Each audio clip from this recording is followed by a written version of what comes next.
सौरभ जानू बलरामपुर। मन नहीं लगो है पढ़ैया में, याद तोरे आवे हर समैया में।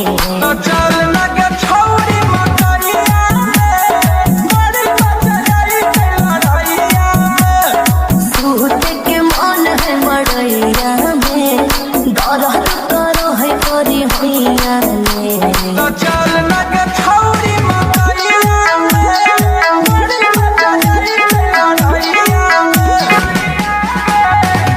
मन का है हमरो भीतर लागल है आग रे, डर है धराए भीतर जमी तू भाग रे। डर के करा से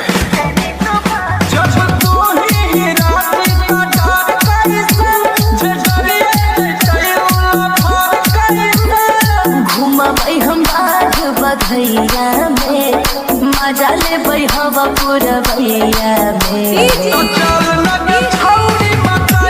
सौरभ जानू बलरामपुर। लागो है दारू छोड़ा पीले है भी सके, जैसे कोई देख लेते हो जाते रिसके। हम दूध पीते हैं।